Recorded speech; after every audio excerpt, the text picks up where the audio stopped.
Irmãos e irmãs, na nossa reflexão de hoje, a segunda-feira da 20ª semana do Tempo Comum, o Evangelho nos apresenta a passagem do jovem rico.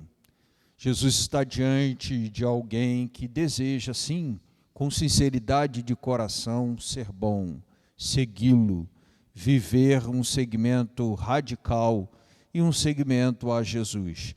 Está diante de alguém encantado com a proposta e com o convite feito por Jesus. Jesus, a princípio, até deixa de dar uma atenção mais profunda, talvez julgando que se tratasse de mais um daqueles que inicialmente apresentam um desejo de segui-lo, mas depois não apresentam muita profundidade, um enraizamento suficiente para abraçar toda a radicalidade do Evangelho.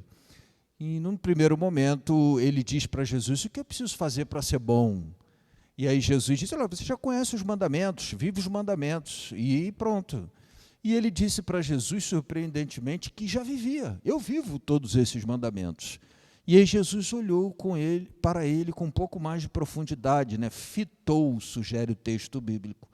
E ao fitar, ao olhar com profundidade, observou que tinha ali um elementozinho de fato a ser corrigido. E que os outros, como ele já disse, eram de verdade vividos.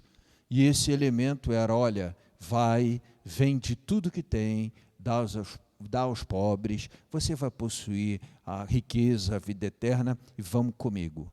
E aí diz o texto que esse jovem, que não tem nem nome, talvez pudesse ser hoje, né, venerado em alguma igreja, celebrado como São Fulano, ele não tem nem nome, ele disse para Jesus assim, nem diz nada, né, segundo o texto.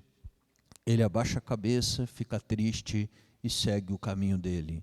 Não está pronto para a radicalidade, não está pronto para se deixar trabalhar talvez naquele que seria assim ponto de apego, o ponto em que ele precisasse de fato viver a maior das renúncias ou reconhecer e entender a radicalidade do chamado de Deus em nossa vida. Esse texto nos convida, em primeiro lugar, a não censurarmos esse jovem, porque ele vivia coisas que às vezes nós temos dificuldade de viver, esse primeiro nível, né, dos mandamentos. E tanto mais quando o Senhor nos chama a uma radicalidade, a deixar aquilo que talvez esteja mais enraizado em nós, mais ali firmado, fincado, com unhas e dentes fincados em nós, e que o Senhor nos convida a arrancar, a tirar. Vamos pedir que hoje a palavra de Deus caia em nosso coração, né?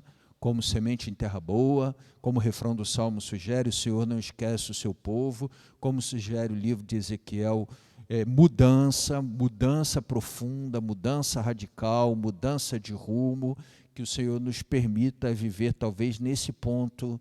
Cada um tem o seu, talvez o nosso não seja como o apego do jovem rico, mas cada um tem o seu, viver o convite de Jesus no dia de hoje, a mudança nesse ponto que é a nossa pedra de toque. É dali que o Senhor começa a nos fazer viver a radicalidade do Evangelho e aprofundar a nossa experiência de fé. Um dia abençoado para todos.